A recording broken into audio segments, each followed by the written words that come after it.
பொதுமக்கள் ஏற்றுக்கொள்ளாத எந்த சட்டமும் பாராளுமன்றத்தில் நிறைவேற்றப்படாது என ஜனாதிபதி அனுரகுமார திசாநாயக்க தெரிவித்தார். பொதுமக்கள் நிராகரிக்கும் சட்டங்களால் எந்த பயனும் இருக்காது என்றும் அவர் கூறினார். இன்று சுகததாச உள்ளக விளையாட்டரங்கில் நடைபெற்ற இலங்கை ஆசிரியர் சேவை சங்கத்தின் 28வது தேசிய ஆசிரியர் மாநாட்டில் கலந்து கொண்டு உரையாற்றிய போது ஜனாதிபதி இந்த கருத்துக்களை வெளியிட்டார். ஜனாதிபதி தொடர்ந்து அங்கு உரையாற்றுகையில் பெற்றோர்களின் குழந்தைகள் மீதான எதிர்பார்ப்புகளை நியாயமாகவும் நீதியாகவும் நிறைவேற்ற வேண்டும். இதற்காக நாங்கள் பாரிய கல்வி சீர்திருத்தங்களில் கவனம் செலுத்தியுள்ளோம். சில சட்ட சீர்திருத்தங்கள் மற்றும் சட்ட திருத்தங்கள் சர்ச்சைகளை ஏற்படுத்தியுள்ளன. ஆனால் ஒரு விடயத்தை தெளிவாக கூறுகிறேன். பொதுமக்களுக்காகவே சட்டங்கள் உருவாக்கப்படுகின்றன, எனக்காகவோ அல்லது பாராளுமன்றத்திற்காகவோ அல்ல. பொதுமக்கள் உடன்படாத எந்த சட்டமும் பாராளுமன்றத்தில் நிறைவேற்றப்படாது என உறுதியளிக்கிறேன். சட்டங்கள் மக்களுக்காகவே இயற்றப்படுகின்றன. மக்கள் அவற்றை ஏற்கவில்லை என்றால் அந்த சட்டங்களால் எந்த பயனும் இருக்காது. மக்களின் நலன்களுக்காகவே சட்டங்கள் உருவாக்கப்படுகின்றன என்பதை மீண்டும் உறுதிப்படுத்துகிறேன். இவ்வாறு தெரிவித்தார். ගුරුවරයන් හැටියට මුහුණ දෙන ගැටලු වගේම මේ රට මුහුණ දී තිබෙන අභියෝගයන් ගොඩ ගැනීම සඳහා අලුත් දේශපාලන බලයක් අත්පත් කරගත යුතුයි කියලා. ඒ නිසා මීට පෙර හැම සමුළුවකම අපි අවධාරණය කරේ බලය අත්පත් කර ගැනීම සඳහා අපි පෙළ ගැහෙන්නේ කොහොමද? මම හිතන්නේ මීට අවුරුද්දකට කලින් අප ඒ කාර්යභාරය අවසන් කරලා තිබෙනවා. බලය අත්පත් කර ගැනීම. එහිදී අපේ ලාල් සහෝදර ප්‍රකාශ කළා වගේම එහි ප්‍රමුඛතම කාර්යභාරය අපේ රටේ ගුරුවරයන් විසින් සිදු කරා. විශාලතම කාර්යභාරය. ඒ වගේම එක වෙලාවක නින්ද්‍රාශීලී වෙලා හිටපු බිය ගැන්විලා හිටපු සමාජයක් අවදි කරන්නත් එදා ඔබ විශාල කාර්යභාරයක් කරා. මම හිතනවා පැවති පාලනය බිඳවැටීමේ පළමු කුළුගෙඩි පහර එල්ල කරේ අපේ රටේ ගුරුවරයන්. ඒ නිසා විශාල මැදිහත් වීමක්, කැපකිරීමක්, වැඩ රාශියක ප්‍රතිඵලයක් හැටියට අපි අද බලය අත්පත් කරන් තිබෙනවා.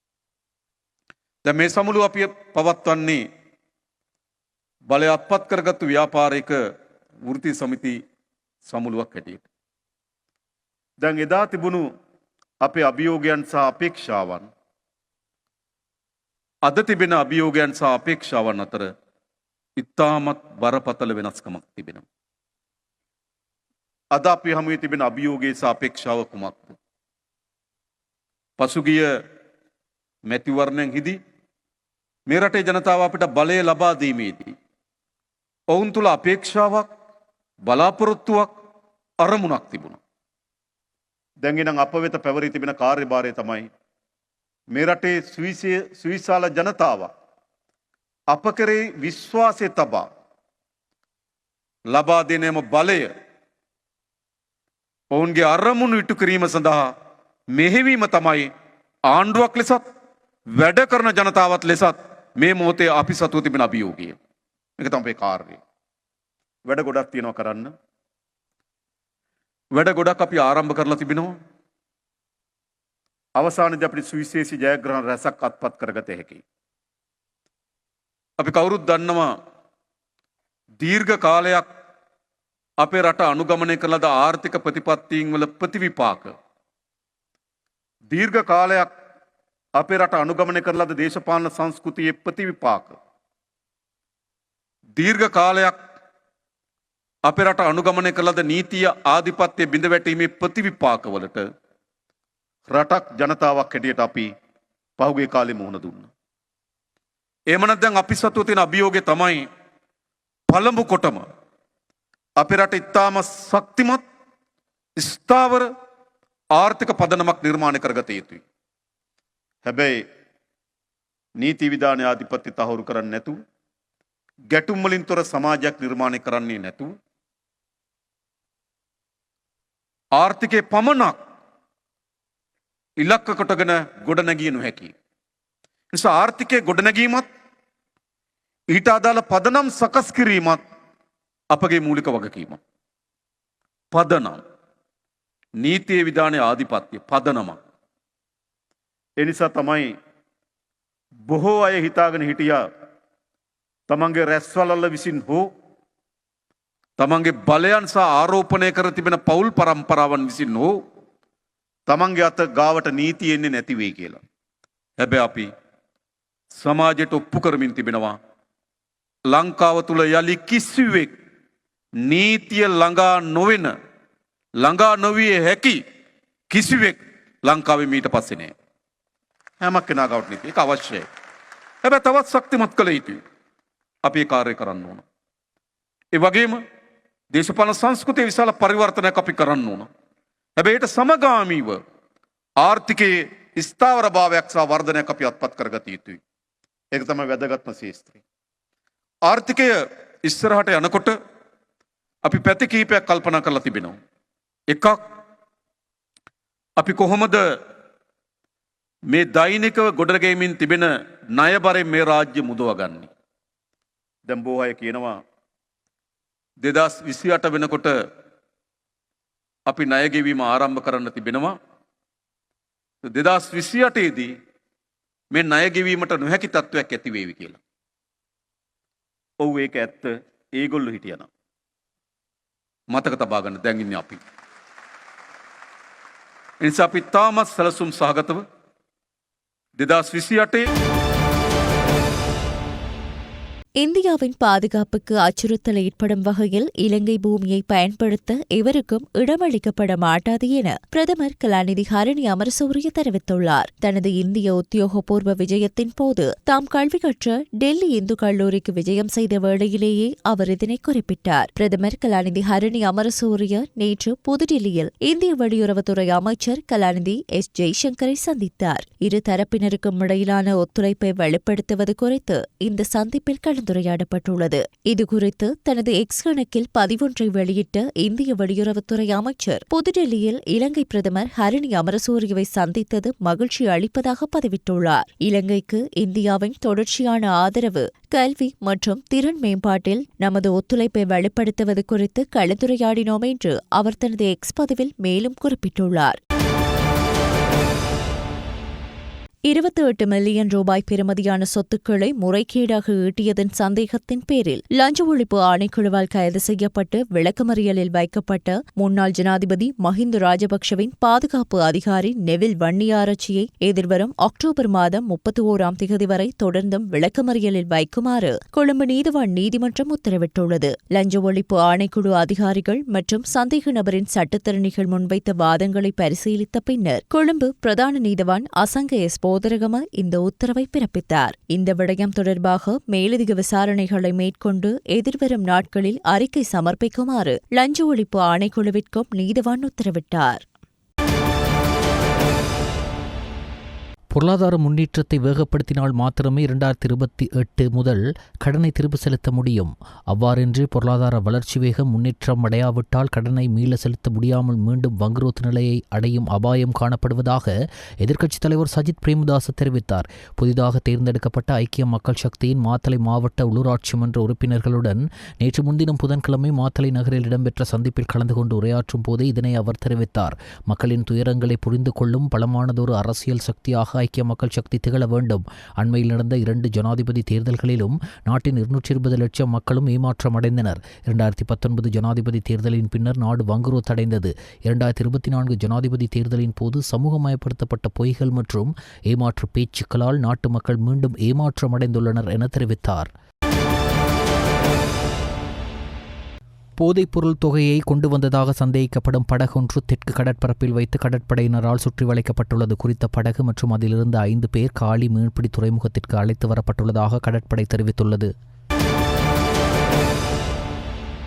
களுத்துறை பண்டாரகம பொல்கொட பாலத்தின் துனோதிய சந்தையில் ஆகஸ்ட் 21ஆம் தேதி முன்னாள் சிறைச்சாலை அதிகாரி சுட்டுக் கொலை செய்யப்பட்ட சம்பவம் தொடர்பில் சந்தேக நபர் ஒருவர் களுத்துறை மாவட்ட போலீஸ் குற்றத்தடுப்பு பிரிவினரால் கைது செய்யப்பட்டுள்ளார். களுத்துறை மாவட்ட போலீஸ் குற்றத்தடுப்பு பிரிவினருக்கு கிடைத்த தகவலின் பேரில் பாணதுறை ஹிரண பிரதேசத்தில் மேற்கொள்ளப்பட்ட சுற்றிவளைப்பில் சந்தேக நபர் கைது செய்யப்பட்டுள்ளார். கைது செய்யப்பட்டவர் களுத்துறை ஹிரண பிரதேசத்தை சேர்ந்த 28 வயதுடைய நபர் ஆவார். சந்தேக நபர் இந்த துப்பாக்கி சூடு வெடிகுண்டு சம்பவத்துக்கு உடந்தையாக இருந்துள்ளதாக போலீஸ் விசாரணைகளில் தெரியவந்துள்ளது. கைது செய்யப்பட்ட சந்தேக நபரிடமிருந்து 4 மண்ணாக்கத்திகள், வாள் மற்றும் கையடக்க தொலைபேசி என்பன கைப்பற்றப்பட்டுள்ளன. இதனையடுத்து சந்தேக நபர் பண்டாரகம போலீஸ் நிலையத்தில் ஒப்படைக்கப்பட்டுள்ளார். இது தொடர்பான மேலதிக விசாரணைகளை பண்டாரகம போலீசார் மேற்கொண்டு வருகின்றனர். இறக்குமதி செய்யப்படும் பெரிய வெங்காயம் தொடர்பாக அரசு முக்கியமான சில நடவடிக்கைகளை எடுத்து வருகிறது. பொதுமக்கள் மற்றும் விவசாயிகளின் நன்மையை கருத்தில் கொண்டு வரி மற்றும் விலை கட்டுப்பாட்டு முறைகள் செயற்படுத்தப்பட்டுள்ளதாக கண்டி மாவட்ட அபிவிருத்தி குழு கூட்டத்தின் இணைத்தலைவர் விவசாய காணி மற்றும் நீர்ப்பாசனத்துறை அமைச்சருமான KT லால்காந்த் தெரிவித்தார். நேற்று கண்டி மாவட்ட செயலகத்தில் நடைபெற்ற அபிவிருத்தி குழு கூட்டத்திற்கு பின்னர் ஊடகவியலாளர்களை சந்தித்த அமைச்சர், முன்பு வெளிநாடுகளிலிருந்து இறக்குமதி செய்யப்படும் பெரிய வெங்காயத்திற்கு 10 ரூபாய் வரி விதிக்கப்பட்டிருந்த நிலையில் தற்போது அதனை 40 ரூபாய் முதல் 50 ரூபாய் வரை உயர்த்தியுள்ளதாகவும் குறிப்பிட்டார். இதன் மூலம் பொதுமக்கள் மற்றும் விவசாயிகளுக்கு நேரடி நன்மை கிடைக்கும் என்றும் அவர் தெரிவித்தார்.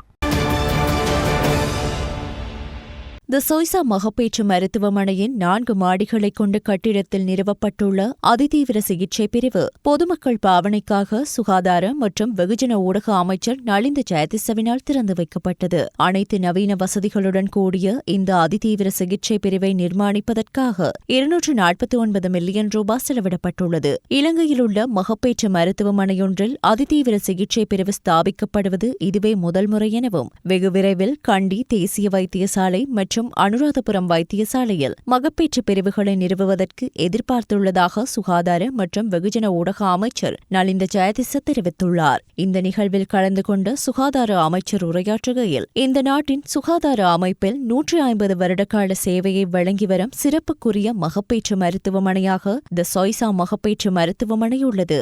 தி சொய்சா மகப்பேற்று மருத்துவமனையில் நீண்ட காலமாக குறைபாடாக இருந்த அதிதீவிர சிகிச்சை பிரிவு மற்றும் நோயாளர் தங்குமறை தற்போது பொதுமக்களுக்காக கையளிக்கப்பட்டுள்ளது.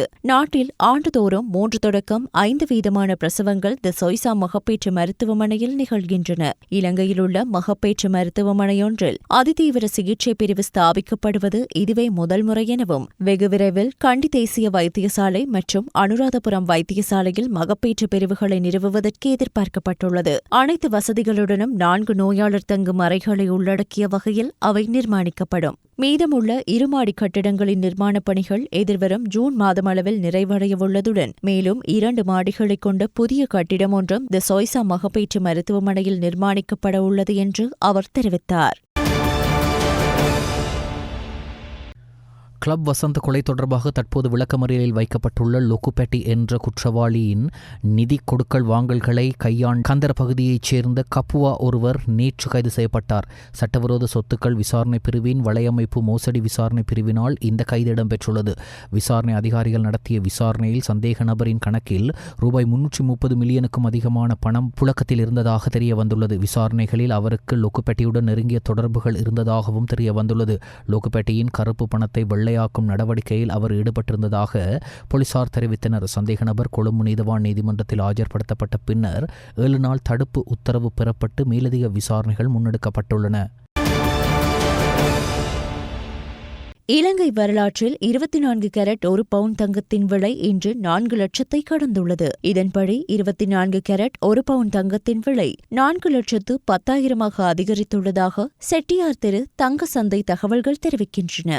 நேற்றைய தினத்துடன் ஒப்பிடும்போது இதன் விலை இன்று 15,000 ரூபாவால் அதிகரித்துள்ளது. இதே நேரம் 22 கேரட் 1 பவுன் தங்கத்தின் விலை இன்றைய தினம் 13,800 ரூபாவால் அதிகரித்து 3,79,200 ரூபாவாக காணப்படுகிறது. நேற்றைய தினம் 24 கேரட் 1 பவுன் தங்கத்தின் விலை 3,95,000ஆகவும் 22 கேரட் 1 பவுன் தங்கத்தின் விலை 3,65,400 ரூபாவாகவும் காணப்பட்டது. ஐக்கிய மக்கள் சக்தியுடன் பேச்சுவார்த்தை நடத்துவதற்காக 3 அடங்கிய குழு ஒன்றை நியமிக்க ஐக்கிய தேசிய கட்சி நடவடிக்கை எடுத்துள்ளது. ஐக்கிய தேசிய கட்சியின் பிரதி தலைவர் ருவான் விஜயவர்தன, பொதுச் செயலாளர் சட்டத்தரணி தலத்தா அத்துக்குரல்ல, ஜனாதிபதி சட்டத்தரணி ரொனால்ட் பெரேரா ஆகியோரே இந்த 3 அடங்கிய குழுவில் அங்கம் வகிக்கின்றனர். விரிவாக்கப்பட்ட நிதி வசதி செயற்திட்டத்தின் பிரகாரம் முன்னெடுக்கப்பட்ட கடன் மறுசீரமைப்பு செயல்முறையை அடுத்து இலங்கையின் பொருளாதார செயலாக்கம் முன்னேற்றமடைந்திருப்பதாக சர்வதேச நாணய நிதியத்தின் நாணய மற்றும் நிதிச் சந்தைகள் பிரிவின் உதவி பணிப்பாளர் ஜேசன் வு தெரிவித்துள்ளார். சர்வதேச நாணய நிதியத்தால் தயாரிக்கப்பட்டுள்ள உலகளாவிய நிதியியல் ஸ்திரத்தன்மை தொடர்பான அறிக்கையை வாஷிங்டனில் வெளியிட்டு வைத்து உரையாற்றிய போதே அவர் இவ்வாறு தெரிவித்தார். சாவகச்சேரி பகுதியில் ரயிலில் இருந்து இறங்க முற்பட்ட குடும்ப பெண் அதிலிருந்து தவறி விழுந்து நேற்று உயிரிழந்தார். கொழும்பிலிருந்து யாழ் நோக்கி சென்ற ரயில் சாவகச்சேரி சங்கத்தானையை அடைந்ததும் மேற்படி பெண் ரயிலில் இருந்து இறங்க முற்பட்டுள்ளார். இருப்பினும் அவர் இருந்த பெட்டியின் வாயிலின் ஊடாக இறங்குவதற்கு இறங்குதளம் இல்லாத காரணத்தால் வேறு பெட்டி ஊடாக சென்று இறங்க முற்பட்ட வேளையில் ரயிலும் நகர்ந்ததால் பெண் கீழே விழுந்து படுகாயமடைந்தார். படுகாயமடைந்த பெண்ணை சாவகச்சேரி ஆதார வைத்தியசாலையில் சிகிச்சைக்காக அனுமதித்திருந்த நிலையில் சிகிச்சை பலனின்றி உயிரிழந்தார். பல்கலைக்கழகம் ஒன்றில் கற்கும் மகனை பார்க்க சென்று மீண்டும் வீடு திரும்பிய போது இந்த துயர சம்பவம் இடம்பெற்றுள்ளது. சாவகச்சேரி கோவிட் குடியிருப்பைச் சேர்ந்த 53 வயதான பெண்ணே இவ்வாறு உயிரிழந்தார். விபத்து தொடர்பான மேலதிக விசாரணைகளை சாவகச்சேரி போலீசார் முன்னெடுத்து வருகின்றனர். இதேவேளை யாழ்ப்பாணத்தில் சொகுசு பேருந்து மோதி மீன் வியாபாரி ஒருவர் உயிரிழந்தார். அல்லைப்பிட்டியைச் சேர்ந்த மீன் வியாபாரியே இவ்வாறு உயிரிழந்துள்ளார். யாழ்ப்பாணம் ஊர்காவற்துறை பகுதியில் மோட்டார் சைக்கிளில் பயணித்த மீன் வியாபாரியை சுற்றுலா பயணிகளை ஏற்றிச் சென்ற சொகுசு பேருந்து மோதியதில் வியாபாரி சம்பவ இடத்திலேயே பலியானார். விபத்து குறித்து ஊர்காவற்துறை போலீசார் விசாரணைகளை முன்னெடுத்துள்ளனர். 2021 ஆண்டில் கட்டாய விடுமுறையில் அனுப்பப்பட்ட நிதி பணிப்பாளர் ஒருவர் நிர்மாண கைத்தொழில் அபிவிருத்தி அதிகார சபைக்கு எதிராக தாக்கல் செய்த வழக்குகள் தொடர்பாக நடவடிக்கை எடுக்க அதிகார சபையினால் 15 மில்லியன் ரூபாய் செலவிடப்பட்டுள்ளதாக கோப் குழுவில் புலப்பட்டது. குழுவில் முன்னிலையான அதிகாரிகளிடம் வினவிய போது இந்த வழக்குகள் சம்பந்தமாக ஒரு சட்டத்தரணிக்கு ஒரு அமர்வுக்கு ஆஜராவதற்கு 6 லட்சம் ரூபாய் செலுத்தப்பட்டுள்ளது என்று தெரிய வந்தது. ஆனால் இந்த வழக்கில் வழங்கப்பட்ட தீர்ப்பின்படி சம்பந்தப்பட்ட நிதி பணிப்பாளரை அனைத்து நிலுவை சம்பளங்கள் மற்றும் கொடுப்பனவுகளுடன் மீண்டும் சேவையில் அமர்த்த நீதிமன்றம் உத்தரவிட்டுள்ளதாகவும் இங்கு தெரிய வந்தது. அதிகார சபை மீண்டும் உயர்நீதிமன்றத்தில் மேன்முறையீடு செய்துள்ளதாகவும் அது தொடர்பான சட்ட நடவடிக்கைகள் நடைபெற்று வருவதாகவும் இங்கு தெரிய வந்தது. இலங்கை சுங்கத் திணைக்களம் நேற்று அதன் வரலாற்றில் ஒரே நாளில் அதிக வருமானத்தை ஈட்டியுள்ளது. அதன்படி நேற்றைய தினம் ரூபாய் 2470 மில்லியன் வரி வசூலிக்கப்பட்டுள்ளதுடன் இந்த ஆண்டு அக்டோபர் 15ஆம் தேதி வரை நிலவரப்படி 1867 பில்லியன் வருமானத்தை ஈட்டியுள்ளது. இதற்கமைய 2025ஆம் ஆண்டுக்காக சுங்கத் திணைக்களத்திற்கு வழங்கப்பட்ட வருமான இலக்கான ரூபாய் 2115 பில்லியனை மிக எளிதாக எட்டிக்கொள்ள முடியும் என்றும் சுங்கத் திணைக்கள பணிப்பாளர் நாயகம் தெரிவித்துள்ளார். முன்னாள் இராணுவ தளபதி சரத் பொன்சேகா இறுதி யுத்தத்தில் நடந்த விடயங்கள் தொடர்பில் உண்மையாகவே சாட்சியம் வழங்குவார் என்றால் சர்வதேச குற்றவியல் விசாரணை நடத்தப்பட வேண்டும் என்பதை அவர் வலியுறுத்த வேண்டும் என்று தமிழ் தேசிய மக்கள் முன்னணியின் தலைவரும் பாராளுமன்ற உறுப்பினருமான கஜேந்திரகுமார் பொன்னம்பலம் தெரிவித்தார். முன்னாள் இராணுவ தளபதி சரத் பொன்சேகா இறுதி யுத்தத்தில் வெள்ளைக்கொடி விவகாரம் தொடர்பில் சாட்சியம் வழங்க தயார் என கூறி வருவது தொடர்பாக ஊடகவியலாளர்களுக்கு கருத்து தெரிவிக்கும் போதே அவர் இதனை குறிப்பிட்டார். ஐக்கிய தேசிய கட்சியுடனோ அல்லது ஐக்கிய மக்கள் சக்தியுடனோ கூட்டணி அமைக்கப் போவதில்லை. அக்கட்சிகள் மீதான குற்றச்சாட்டுக்கள் இன்றும் செல்வாக்கு செலுத்துகின்றன. உத்தேசிக்கப்பட்டவாறு மாகாண சபை தேர்தலில் தனித்தே போட்டியிடுவோம் என பொதுஜன பெரமுனவின் பொதுச் செயலாளர் சாகர காரியவசம் தெரிவித்துள்ளார். அபிவிருத்தியடைந்த நாடுகளின் மொத்த சனத்தொகையில் 1 மில்லியன் பேருக்கு 40 அல்லது 60 நீதிபதிகள் இருக்கிறார்கள். ஆனால் எமது நாட்டில் 1 மில்லியன் பேருக்கு 19 நீதிபதிகளே இருக்கின்றார்கள்.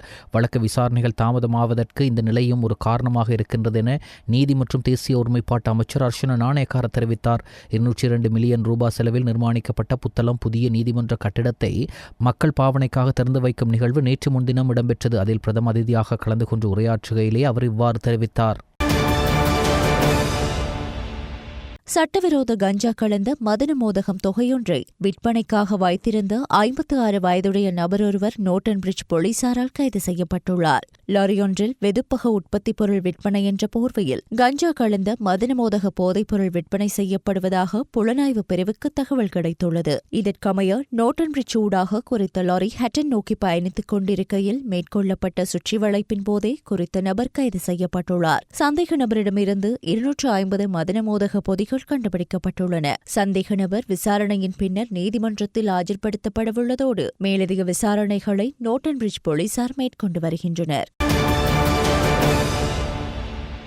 உள்ளூராட்சி வாரத்தையும் நூலக கலை இலக்கிய மேம்பாட்டு தினத்தையும் முன்னிட்டு கொட்டகல பிரதேச சபையின் நூலக பிரிவினால் அழகிய நாடு வளமான வாழ்க்கை எனும் துணைப்பொருளின் கீழ் ஏற்பாடு செய்யப்பட்ட சித்திர கண்காட்சியில் தமது கலைப்படைப்புகளை முன்வைத்த பாடசாலை மாணவர்கள் மற்றும் ஸ்ரீபாத கல்வியற் கல்லூரி ஆசிரிய மாணவர்களுக்கான சான்றிதழ் வழங்கி வைக்கும் நிகழ்வு நேற்று வியாழக்கிழமை கொட்டகல பிரதேச சபையின் தலைவர் ராஜமணி பிரசாந்த் தலைமையில் இடம்பெற்றது.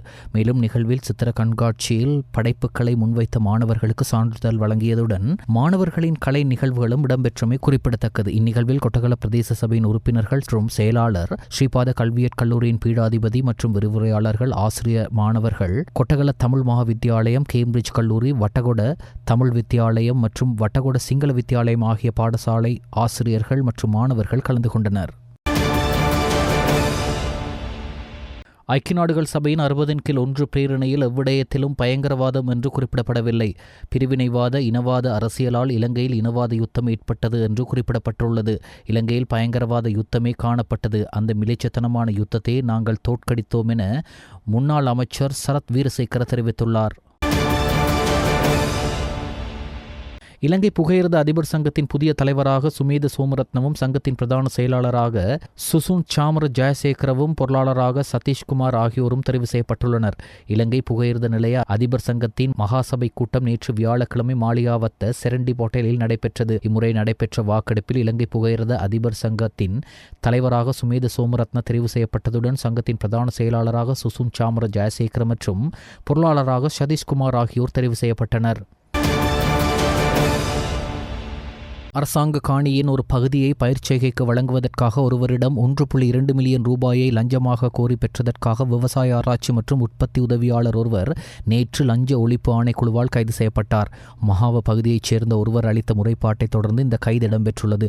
சட்டவிரோதமாக ஆக்கிரமிக்கப்பட்ட பயிரிடப்பட்ட சுமார் 20 ஏக்கர் அரசாங்க காணி ஒன்றில் 12 ஏக்கர் அளவில் முறைப்பாட்டாளருக்கு பயிர்ச்செய்கைக்கு வழங்குவதற்காக அந்த இடத்திற்கு சந்தேக நபரால் ஏக்கர் வரி செலுத்தப்பட்டதாக பற்றுச்சீட்டு வழங்கப்பட்டது. தேவையான பணிகளை மேற்கொள்வதற்கு ரூபாய் 3.5 மில்லியன் ரூபாய் தொகை கோரப்பட்டது. அதிலிருந்து 1 மில்லியனையும் மீதமுள்ள 2.5 மில்லியனில் இருந்து 1.2 மில்லியனை லஞ்சமாக கோரி பெற்ற குற்றச்சாட்டின் பேரில் கைது செய்யப்பட்டார்.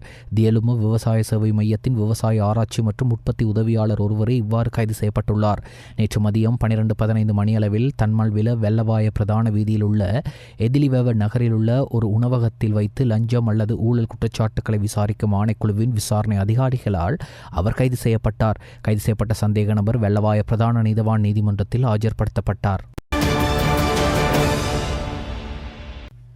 நாட்டின் பெரும்பாலான பகுதிகளில் பிற்பகல் 1 மணிக்கு பிறகு மழை அல்லது இடியுடன் கூடிய மழை பெய்யக்கூடும் என வளிமண்டலவியல் திணைக்களம் எதிர்வு கூறியுள்ளது. மேல் சப்ரகமு, மத்திய ஊவா, வடமத்திய மற்றும் வடமேல் மாகாணங்களில் சில இடங்களில் 75 மில்லிமீட்டருக்கும் அதிகமான ஓரளவு பலத்த மழை பெய்யக்கூடும் என அந்த திணைக்களம் வெளியிட்டுள்ள வானிலை முன்னறிவிப்பில் குறிப்பிடப்பட்டுள்ளது. மேல் மற்றும் தென் மாகாணங்களில் காலை வேளைகளில் மழை பெய்யக்கூடும். இடியுடன் கூடிய மழையுடன் ஏற்படக்கூடிய தற்காலிகமாக பலத்த காற்று மற்றும் மின்னல் தாக்கங்களினால் ஏற்படும் ஆபத்துக்களை குறைப்பதற்கு தேவையான முன்னெச்சரிக்கை நடவடிக்கைகளை எடுத்துக்கொள்ளுமாறு வளிமண்டலவியல் திணைக்களம் பொதுமக்களை அறிவுறுத்தியுள்ளது.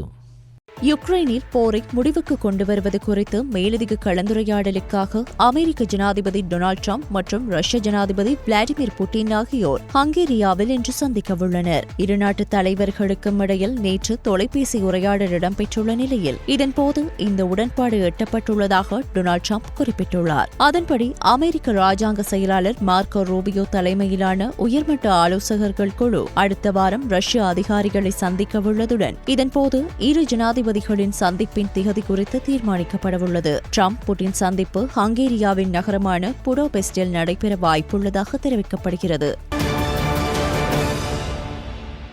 யுக்ரைன் மற்றும் ரஷ்யாவுக்கு இடையிலான போர் சுமார் 3 வருடங்களுக்கு மேலாக நீடித்து வருகின்ற நிலையில் போரை நிறுத்துவதற்கு பல நாடுகள் முயற்சித்து வருகின்றன. இந்நிலையில் யுக்ரைன் ஜனாதிபதி செலன்ஸ்கியை அமெரிக்க ஜனாதிபதி டொனால்டு டிரம்ப் இன்று வாஷிங்டனில் உள்ள வெள்ளை மாளிகையில் சந்தித்து பேசவுள்ளார். இச்சந்திப்பின் போது யுக்ரைனின் பாதுகாப்பு, ஆற்றல் தேவைகள் மற்றும் ரஷ்யா மீதான தடைகளை அதிகரிப்பது உள்ளிட்டவை தொடர்பில் பேச்சுவார்த்தை நடத்தப்படவுள்ளதாக தெரிவிக்கப்படுகிறது. இது தொடர்பில் தனது சமூக வலைதள பக்கத்தில் பதிவிட்டுள்ள அவர், நான் இப்போது ஜனாதிபதி புடினுடன் பேசி வருகிறேன். இந்த நீண்ட உரையாடல் தொடர்ந்தும் நடைபெற்றுக் கொண்டிருக்கிறது. இதன் உள்ளடக்கங்களை விரைவில் தெரிவிப்பேன். புடினும் அதை தெரிவிப்பார் என பதிவிட்டுள்ளார்.